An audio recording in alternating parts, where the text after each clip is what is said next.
Nuestra América. Texto completo del ensayo escrito por José Martí. Parte 1.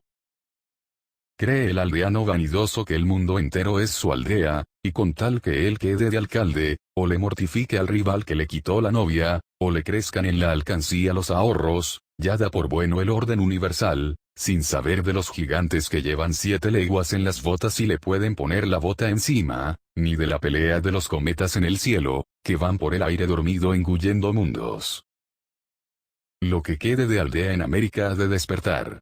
Estos tiempos no son para acostarse con el pañuelo a la cabeza, sino con las armas de almohada, como los varones de Juan de Castellanos. Las armas del juicio, que vencen a las otras. Trincheras de ideas valen más que trincheras de piedras.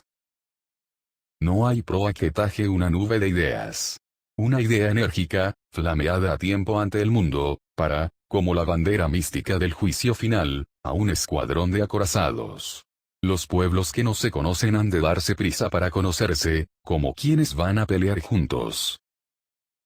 Los que se enseñan los puños, como hermanos celosos, que quieren los dos la misma tierra, o el de casa chica, que le tiene envidia al de casa mejor, han de encajar, de modo que sean una las dos manos. Los que, al amparo de una tradición criminal, cercenaron, con el sable tinto en la sangre de sus mismas venas, la tierra del hermano vencido, del hermano castigado más allá de sus culpas, si no quieren que les llame el pueblo ladrones, devuélvanle sus tierras al hermano. Las deudas del honor no las cobra el honrado en dinero, a tanto por la bofetada.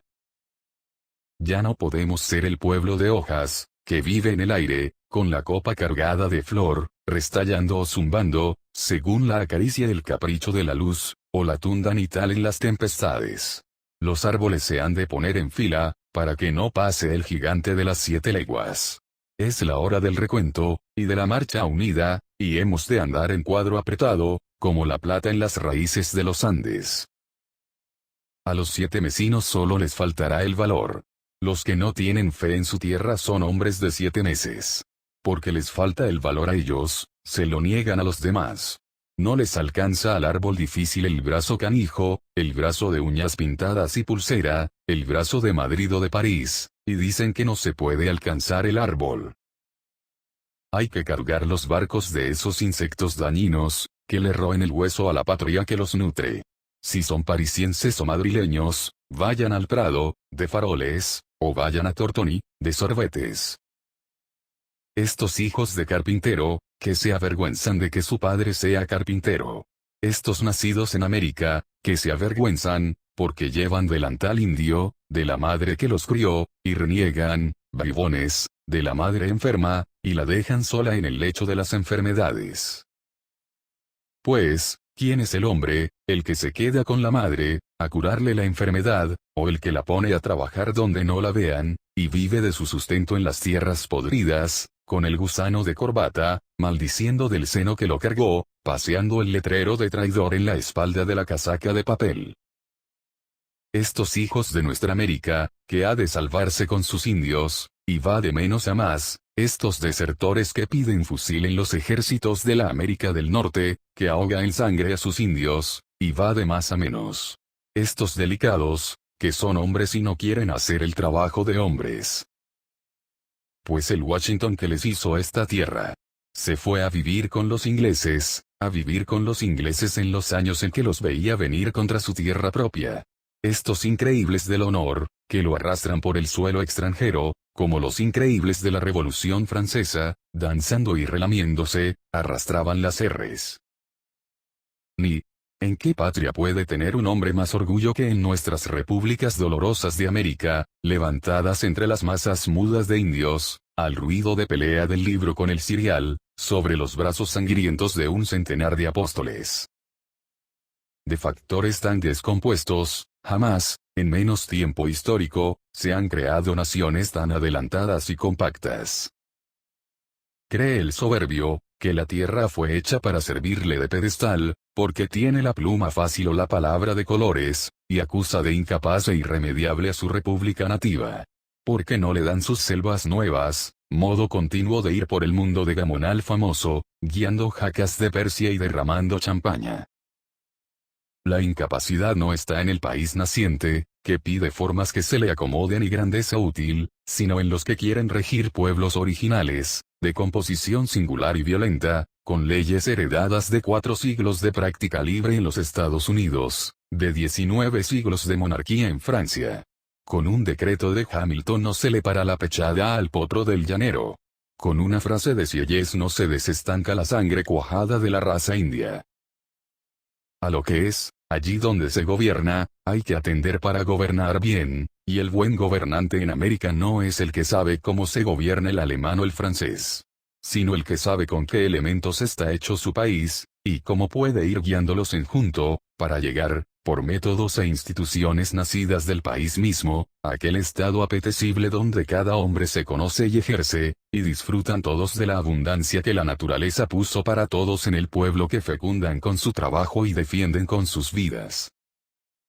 El gobierno ha de nacer del país. El espíritu del gobierno ha de ser el del país. La forma del gobierno ha de avenirse a la constitución propia del país. El gobierno no es más que el equilibrio de los elementos naturales del país. Por eso el libro importado ha sido vencido en América por el hombre natural. Los hombres naturales han vencido a los letrados artificiales. El mestizo autóctono ha vencido al criollo exótico. No hay batalla entre la civilización y la barbarie, sino entre la falsa erudición y la naturaleza. El hombre natural es bueno, y acata y previa la inteligencia superior, mientras ésta no se vale de su sumisión para dañarle, o le ofende prescindiendo de él, que es cosa que no perdona el hombre natural, dispuesto a recobrar por la fuerza el respeto de quien le hiere la susceptibilidad o le perjudica el interés. Por esta conformidad con los elementos naturales desdeñados, han subido los tiranos de América al poder, y han caído en cuanto les hicieron traición. Las repúblicas han purgado en las tiranías su incapacidad para conocer los elementos verdaderos del país, derivar de ellos la forma de gobierno y gobernar con ellos.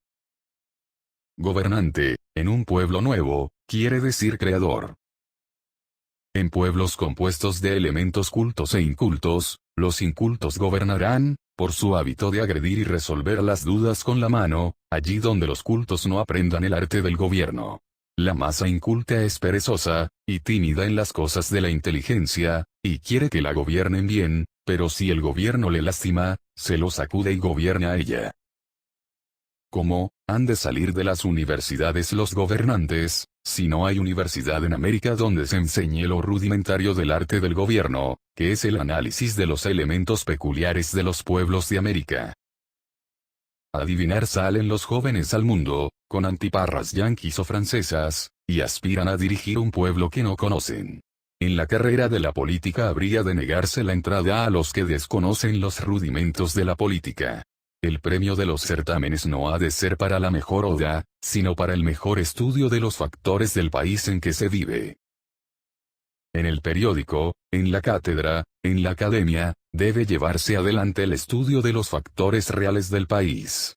Conocerlos basta, sin vendas ni ambajes, porque el que pone de lado, por voluntad u olvido, una parte de la verdad, cae a la larga por la verdad que le faltó, que crece en la negligencia, y derriba lo que se levanta sin ella.